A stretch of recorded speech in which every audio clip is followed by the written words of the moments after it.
नमस्कार दोस्तों, आप सभी का एक बार फिर से स्वागत है मेरे YouTube चैनल में मेक मोर मनी। और आप सभी से माफ़ी चाहूँगी कि ये वीडियो 3-4 दिन लेट हो गया है, क्योंकि मैं थोड़ा सा गांव गई थी, क्योंकि अभी कल से पितृपक्ष स्टार्ट होने वाले हैं और दादी जी को गया जी भेजने के लिए गए हुए थे, तो उस वजह से थोड़ा सा 3-4 दिन लेट हो गया है वीडियो। बाकी हम आज अपना वीडियो कंटिन्यू करते हैं। तो हमने पिछले वीडियो में, जैसा कि आपने पढ़ा था कि बोलिंजर बैंड में हमने एक मिथ दूर किया था कि ऊपर की लाइन को, अपर लाइन को रेजिस्टेंस और नीचे की लाइन को सपोर्ट बताते हैं। उस मिथ को हमने दूर करते हुए आपको बताया था कि कैसे हम ट्रेड लेंगे, और जैसे इस रेजिस्टेंस इस लाइन को क्रॉस करता है, क्रॉस ओवर होता है, और कैसे हम एक 300, 400, 500 पॉइंट की एक अच्छी सी ट्रेड पकड़ सकते हैं, जिसमें 10,000 से 1 लाख रुपए आराम से बन जाते हैं। तो वो वाला ट्रेड हमने देखा, वो समझा भी सही कैसे होता है, कैसे नहीं होता है, आपको सारी चीजें मैंने बताई भी सही। आज हम बात करने वाले हैं उसी पार्ट की अगली वाली बात में क्या बात करने वाले हैं कि कैसे हम सेलिंग करेंगे। जैसे सपोर्ट और रेजिस्टेंस में तो हमने देख लिया था कि कैसे बाय करेंगे, पर आज हम क्या बात करने वाले हैं, कैसे हम सेलिंग करेंगे, पुट की ट्रेड कैसे लेंगे या किसी भी शेयर को बेचेंगे कैसे, इसी बोलिंजर बैंड स्ट्रेटेजी में। उस दिन हमने खरीदने की बात की थी, या इंडेक्स में बात करें तो हमने कॉल खरीदने की बात की थी, या फिर अब बात करेंगे हम पुट को कैसे खरीदे या फिर किसी भी शेयर को सेल कैसे करें। तो उसके लिए हमें वही सेम मेथड अपनाना है, बोलिंजर बैंड एक्टिवेट कर देना है, और सेम जो भी उसकी वो है सेटिंग, हम सेम सेटिंग रखेंगे। उस सेटिंग में कोई भी छेड़छाड़ नहीं करेंगे, सीधा हमें जैसे बोलिंजर बैंड हम एक्टिवेट करते हैं उसके बाद में जैसा हमें यथास्थिति में दिख जाएगा, अपर बैंड, लोअर बैंड, और ये 20 EM है, आपको पता ही है। ये हो गया अपर बैंड, ये हो गया लोअर बैंड, और ये हो गया 20 EM। ठीक, इसको बोलते हैं अपर बैंड,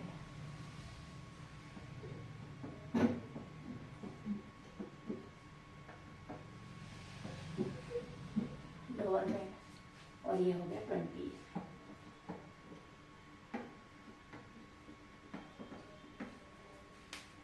ठीक, upper band, lower band, 20। Same setting, कोई भी हमें इसमें किसी प्रकार की कोई छेड़छाड़ नहीं करनी है। हमें कहाँ जाना है और क्या करना है, इसके बारे में हम बात करेंगे। कहाँ जाना है, क्या करना है, सेलिंग करने के लिए हमें क्या करना है। थोड़ा सा चार्ट में देखते चलते हैं, पीछे चलते हैं, फिर अपन देखते हैं कहाँ जाना है और क्या करना है। ठीक है, आइए तो चार्ट में हम थोड़ा चलते हैं पीछे।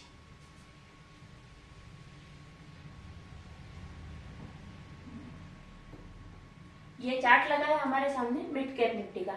एक तो आप यहाँ भी देख सकते हैं, यहाँ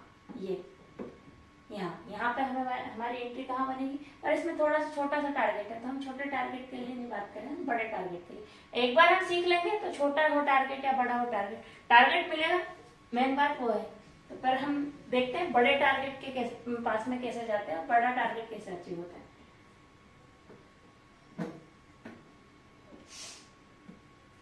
यहाँ देखिए आप, यह 11 तारीख का चार्ट हमारा, ये जो चार्ट खोला है हमने, 11 तारीख का चार्ट है। अभी आप देख रहे होंगे कंटिन्यूसली एक चीज को आप देख रहे होंगे, 11 तारीख के चार्ट में यहां से ओपन हुआ है,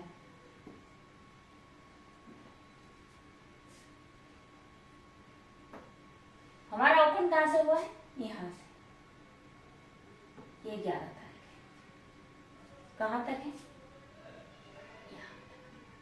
ठीक है। यहाँ हम इतनी बात इस एरिया की बात कर रहे हैं। तो इस एरिया की हम जैसे बात कर रहे हैं, तो आप सभी देख पा रहे होंगे इस एरिया के बारे में, क्या देख पा रहे होंगे कि इस एरिया की जैसे हम बात कर रहे हैं, आप एक चीज देख पा रहे होंगे कि कंटिन्यूसली ऊपर जा रहा है, नीचे जा रहा है, ऊपर जा रहा है, यहाँ से टकरा के फिर नीचे आ रहा है, यहाँ से, मतलब रेजिस्टेंस को पार नहीं कर पा रहा है। पर 20 EM का सपोर्ट तो ले रहा है, पर रेजिस्टेंस को पार नहीं कर पा रहा है। अब रेजिस्टेंस को पार नहीं कर पा रहा है, मतलब हम कह सकते हैं कि मार्केट का ट्रेंड आज थोड़ा वीक है। जब अगर रेजिस्टेंस को पार कर लेता, कोई भी कैंडल रेजिस्टेंस के ऊपर क्लोज नहीं हुई है, 20 EMA का सपोर्ट जरूर है, पर हो क्या रहा है 20 रेजिस्टेंस जो ऊपर अपर बैंड है हमारा, अपर बैंड को पार नहीं कर पा रहा है। अब जब अपर बैंड को पार नहीं कर पा रहा है तो हम क्या समझेंगे कि हमारा ट्रेंड तो आज वीक है, तो हमें क्या ढूंढनी है उसमें, अगर ट्रेंड वीक है तो सेलिंग की अपॉर्चुनिटी, या फिर अगर इंडेक्स में हम ट्रेड कर रहे हैं तो हमें क्या ढूंढनी है, पुट खरीदने की, क्योंकि हम बायर्स हो रहे हैं, बायर्स की बात कर रहे हैं, हम खरीदने वाले हैं, सेलर की बात हम नहीं कर रहे हैं, बायर की बात कर रहे हैं। तो पुट कब खरीदेंगे हम, जब मार्केट का ट्रेंड वीक रहेगा। ऑप्शंस में अगर हम बात करें तो पुट कब खरीदेंगे, जब मार्केट का ट्रेंड वीक रहेगा। अब मार्केट का ट्रेंड हमें यह तो अनुमान लग ही गया, यहाँ से देख के, यहाँ से यहाँ तक ये देख के हम इतना अनुमान तो लगा लिया है हमने कि भैया मार्केट का ट्रेंड तो वीक है। अब मार्केट का जब ट्रेंड वीक है तो अब हम क्या करें, अब हम क्या करें, मार्केट का ट्रेंड वीक है, हमें तो कुछ खरीदना है, हमें तो पैसे कमाने हैं, क्योंकि हम तो शेयर मार्केट में आए ही क्यों है, पैसा कमाने। अब हम पैसे कैसे कमा पाएंगे, मार्केट का ट्रेंड वीक है भैया, कब गिरेगा कब गिरेगा, तो हम इंतजार करेंगे जब तक हमारी स्ट्रेटेजी के अकॉर्डिंग काम नहीं होगा। अब स्ट्रेटेजी हमें इसमें क्या लगानी है, वही जो बाइंग के लिए लगाई थी। मार्केट का ट्रेंड हमने जान लिया है कि मार्केट का ट्रेंड वीक है, सपोर्ट ले रहा है। अब हम कब तक इंतजार करेंगे, हम जब तक इंतजार करेंगे जब तक कि हमारी ये लाइन क्रॉस नहीं हो। ये यहाँ पर ये लाइन हमारी जैसे ही क्रॉस हुई, अब इससे पहले आप देख लो एक भी जगह ये लाइन क्रॉस नहीं हुई थी, जैसे 20 EM में क्रॉस किया, 20 EM में क्रॉस करने के लिए के बाद में जस्ट अगली कैंडल बनाई। पर क्या है, हम बोलते भी है मार्केट में कि 20 EM ये नीचे का अपर बैंड क्या है, सपोर्ट है। हो सकता है मार्केट यहाँ से सपोर्ट लेकर ऊपर चला जाए, हो सकता है, तो हम कंफर्मेशन का इंतजार करेंगे। कंफर्मेशन कब होगी, कि जैसे ही उसने अपर बैंड को टच किया, क्रॉस किया और हमारी एंट्री बन गई, क्योंकि यहां से तो ये फिर नीचे रेड कैंडल ही मारी है, और जैसे ही उसने क्रॉस किया हमारी बन गई एंट्री। अब ये हमारी हो गई है एंट्री। अब आप बात करेंगे कि भैया एंट्री तो ले ली, आपने स्टॉप लॉस नहीं बताया, स्टॉप लॉस कहाँ लेंगे।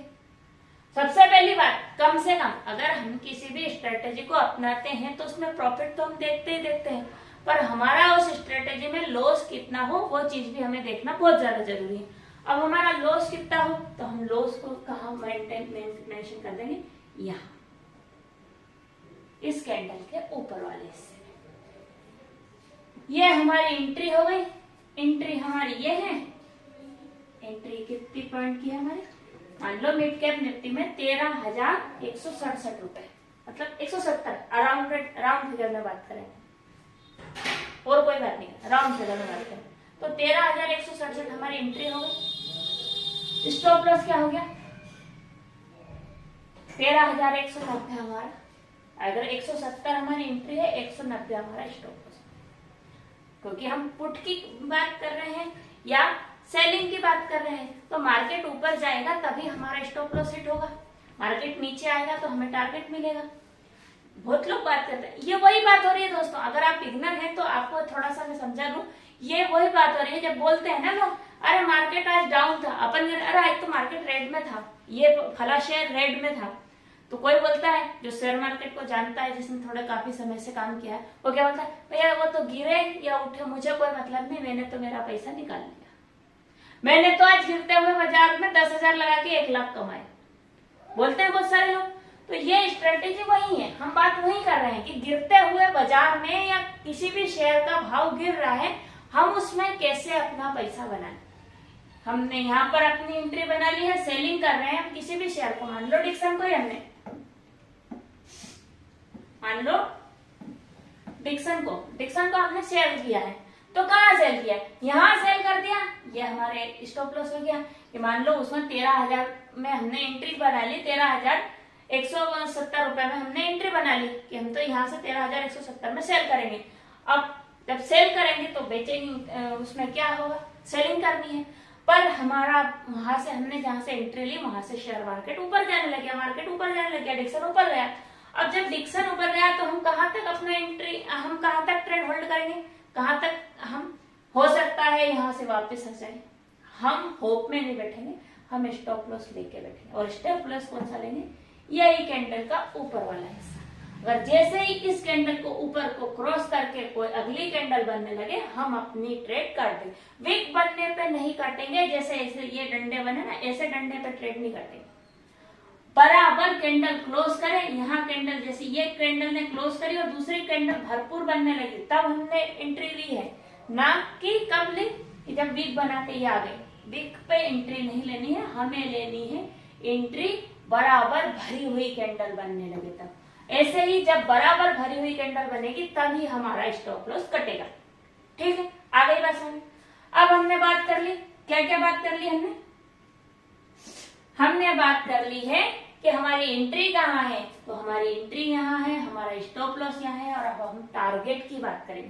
टारगेट का हमारा सेम फंडा जो हमने बाइंग में लगाया था, सेम फंडा सेलिंग में लगाएंगे। जब तक फिर से ये क्रॉस कर दे, जब तक फिर से ये क्रॉस करके यहाँ पर हमारी कैंडल क्लोज नहीं कर दे। अब आप यहाँ पे आप दोनों चीज देख पा रहे होंगे, दोनों चीजें आप देख पा रहे होंगे कि यहाँ पे इसमें आई तो है, पर क्रॉस कर वीक बना के वापस नीचे गई है। हमारा एग्जिट यहाँ नहीं बनता है, हमारा एग्जिट इस वाली कैंडल में नहीं बनता है, हमारा एग्जिट इस वाली कैंडल में बनेगा। इस वाली कैंडल में नहीं बनेगा, इस वाली कैंडल में बनेगा। जैसे ही रश्मि यहाँ पर क्रॉस करके एक कंप्लीट कैंडल बनाने लगा, हम इसमें से एग्जिट कर लेंगे।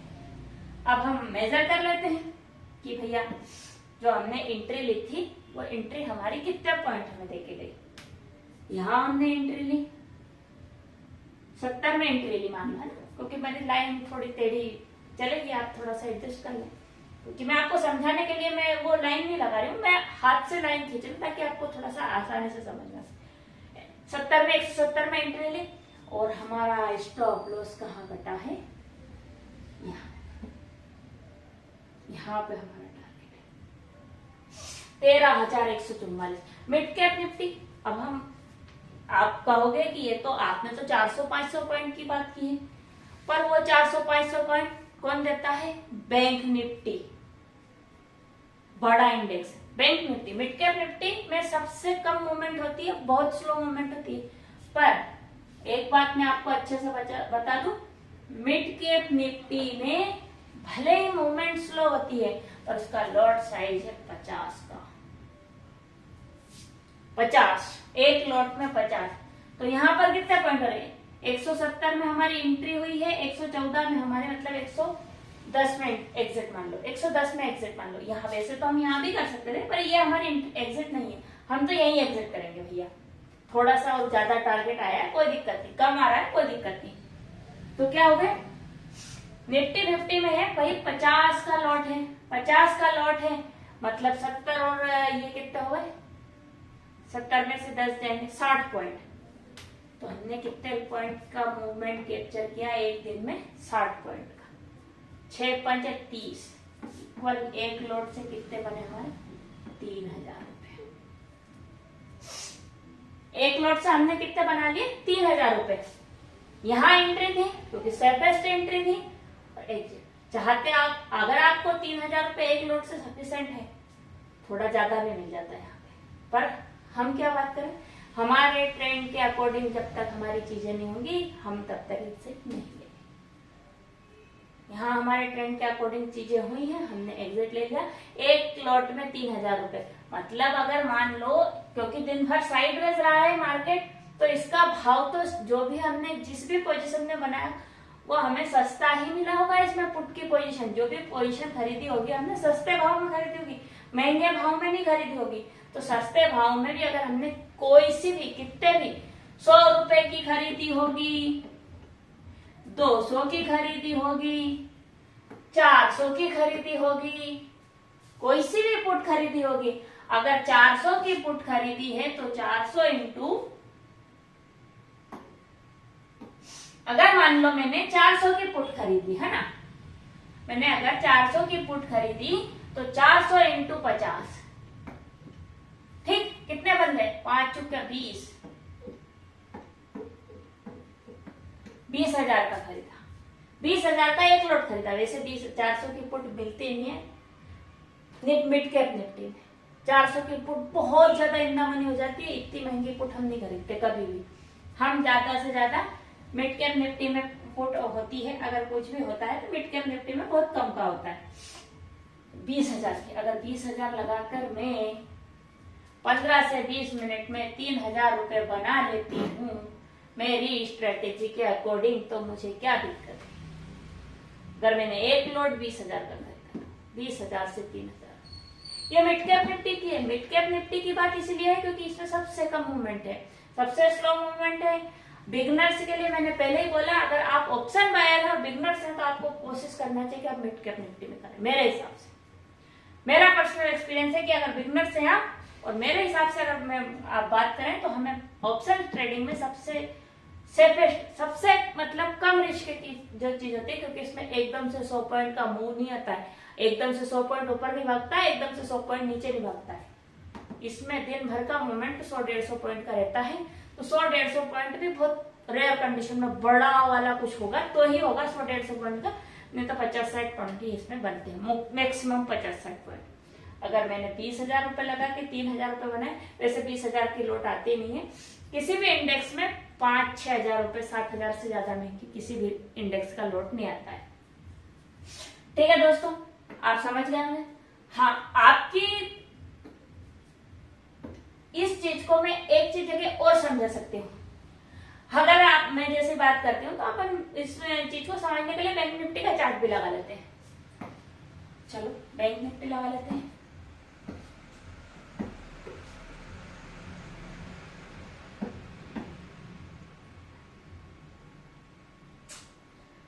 बैंक निफ्टी इंडेक्स, ठीक, देखते हैं कहाँ हमारे स्ट्रेटेजी का अकॉर्डिंग बन रहा है।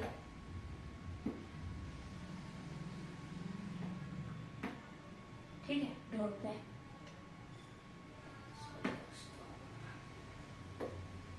ठीक है, चलो ढूंढते हैं।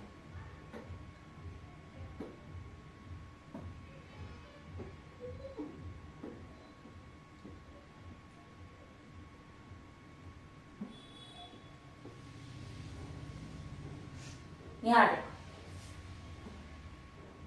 ये देखिए, ये है 5 तारीख का, 5 सितंबर का चार्ट। 6 सितंबर, 5 सितंबर के दिन पूरे दिन मार्केट साइडवेज था, पूरे दिन साइडवेज, पूरे दिन साइडवेज। जैसे मार्केट में हम ट्रेड नहीं करते, पर 6 तारीख के दिन अगर हम देखते हैं, मार्केट ओपन हुआ ग्रीन में, पर हमारे नीचे वाले सपोर्ट के नीचे ओपन हुआ, नीचे वाले सपोर्ट के, क्योंकि उस दिन हुआ है गैप डाउन। मार्केट यहाँ बंद हो रहा है, ओपन यहाँ हुआ है, मतलब हुआ है गैप डाउन। यहाँ ओपन हुआ है, पर हुआ क्या है, गैप डाउन। गैप डाउन होने के बाद में इसने एक हरा कैंडल बनाया। बहुत सारे लोग इसी जगह पे, बहुत सारे लोग इसी जगह को चेस करते थे। अब मार्केट ऊपर हो गया है, अब मार्केट हरे, ऐसा नहीं करना।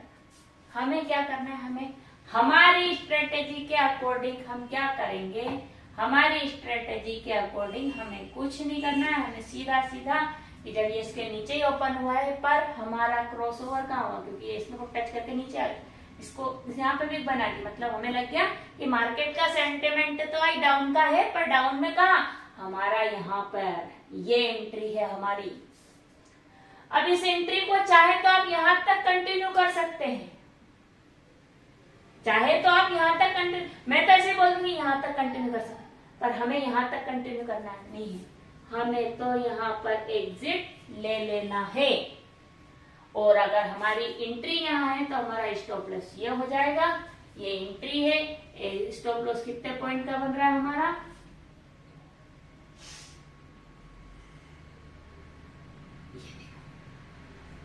एंट्री बनी हमारी कहां पे, मान लो 280 पे बनी, 51,280 पे हमारी एंट्री बन गई। स्टॉप लॉस कितने का बन रहा है हमारा, 51,375, मतलब 100 पॉइंट का स्टॉप लॉस है। और एग्जिट कहां बन रहा है हमारा, 50,930, 51,280 पे हमारी एंट्री, 50,930 का हमारा टारगेट, और 100 पॉइंट का ऐसे 51,200, 200 तो वो, और 100, 300 पॉइंट का ही है क्या मिला हमें? 300 पॉइंट का मूवमेंट मिल गया। इसको हम इसीलिए इस जगह को कंटिन्यू रखने के लिए नहीं बोलूंगी, क्योंकि यहाँ पे लगभग मार्केट साइडवेज जैसा है। आपको इसमें कुछ ज्यादा प्रॉफिट नहीं मिलने वाला है, क्योंकि मार्केट जब अगर साइडवेज होता है तो ऑप्शंस ट्रेडिंग में, अगर आप इक्विटी में काम कर रहे हैं आपको कोई दिक्कत नहीं है, इसको होल्ड करके रख सकते हो। प्रॉफिट है, थोड़ा सा बलि देने की कोशिश कर रहे हैं, पर अगर मार्केट साइडवेज है, आप ऑप्शन में ट्रेड कर रहे हो, तो यहाँ पे आपका एग्जिट इसलिए बनता है, क्यों बनवा रही हूँ, क्योंकि यहाँ पे प्रीमियम डीके होगा। प्रीमियम डीके होगा मतलब आपके प्रॉफिट में से कुछ आपका, मार्केट तो वही है उसी जगह पे, पर आपका ये जो यूं चलता है ना, इसमें आपका पैसा गया, मतलब आपके प्रॉफिट में से धीरे धीरे मार्केट खड़ा है तो भी प्रॉफिट होना बंद हो जाएगा। तो यहाँ पे मैं एग्जिट का आपको इसीलिए बोल रही हूँ, यहाँ एग्जिट कर लें। फिर अगर दोबारा आपको उसी दिन एंट्री मिल रही हो, कहाँ मिल रही है एंट्री? दोबारा हमें अगर मान लो हमारी एंट्री बन रही है, हम चाह रहे हैं कि दोबारा भी हम एंट्री लेंगे, 300 पॉइंट का मूव कैप्चर कर लिया है, पर हम बैठे हुए हैं मार्केट में, हम यहाँ बनाएंगे फिर हमारी एंट्री इस जगह पे, दोबारा वाली एंट्री इस जगह में हम एंट्री नहीं बनाएंगे, हम बनाएंगे यहाँ पर दोबारा वाली एंट्री। ये यहाँ पे हमारी एंट्री हो गई है। स्टॉप लॉस क्या रहेगा हमारा? वही इसका ऊपर वाला हिस्सा, और एग्जिट कहाँ जाएगा हमारा?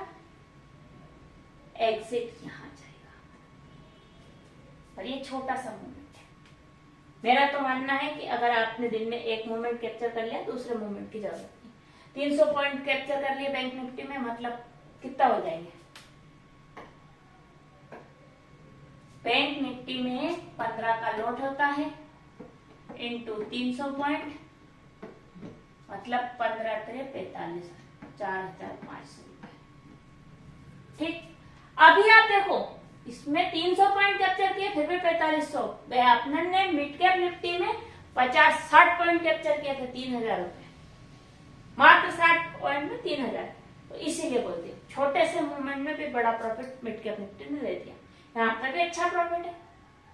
यही मैक्सिमम बैंक निफ्टी में 6,000, मैक्सिमम 6,000 तक का एक लॉट होता है। 6,000 प्लस 4,500 अगर आपका प्रॉफिट बना, तो आपने बना लिए कितने? 10,000 रुपए। कितने बन गए? 10,000। मतलब बहुत, मेरे हिसाब से बहुत सफिशिएंट। एक दिन में अगर 6,000 लगा के कोई 4,500 कमा ले, ऐसा कोई सा बिजनेस नहीं है दोस्तों, और ऐसा कोई काम नहीं है कि 6,000 रुपए लगाए और मैंने 4,500 रुपए उसमें से कमा लिया। 6,000 लगा के मैं 10,000 का 10,500, सॉरी इसमें 10,500 बनेगी।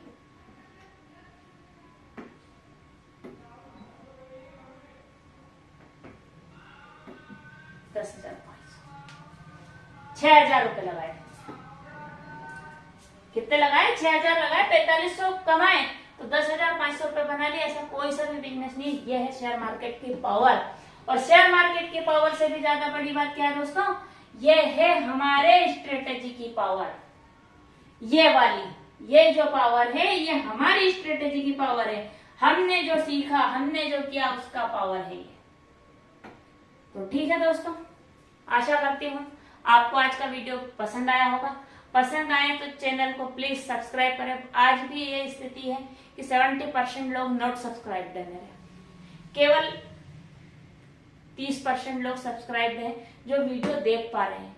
तो आप सबसे निवेदन है कि आपको वीडियो मेरे पसंद आ रहे हैं तो आप कृपया करके उसको पूरा देखें, और पूरा देखने के बाद में प्लीज सब्सक्राइब कर लें। अब हम अगले वीडियो का टॉपिक मैं आज ही आपको बता दूं। अगले वीडियो का टॉपिक क्या रहेगा? जो मिथ इसमें बना हुआ है हम उसको भी समझेंगे। ऐसा नहीं है हम आधी अधूरी स्ट्रेटेजी समझें, इसीलिए मैं आराम से समझा रही हूँ, एक एक चीज समझा रही हूँ ताकि बहुत आराम से समझ में आए, और ऐसा समझ में आए कि आपको परेशान नहीं होना पड़े। तो जो मिथ है ना, जो बोलते हैं लोग, क्या बोलते हैं, सबका कहना क्या है? क्या कहना है कि अपर बैंड को टच करे तो सेल करें, लोअर बैंड को टच करे तो बाय करें। तो हम ये वाला भी समझेंगे कि किस पोजीशन में हमें ये वाली चीज करनी चाहिए, कहाँ पे हो सकता है कि हम ये चीज करें। तो अगले वीडियो में हम यही बात करेंगे कि अपर बैंड पे सेल और लोअर बैंड पे बाय। ठीक, यहाँ से हमें सेल करेंगे, यहाँ से हम बाय करेंगे। तो ये चीज अगले वीडियो में मिलेगी। तो दोस्तों आप सभी से हाथ जोड़ के निवेदन है, कृपया चैनल को सब्सक्राइब करें, वीडियो पसंद आ रहा है लाइक करें और अपने दोस्तों के साथ शेयर करें। इसी के साथ में मैं आप सभी से विदा लेना चाहूंगी। बहुत बहुत धन्यवाद मेरे वीडियो को देखने के लिए। Thank you so much and bye.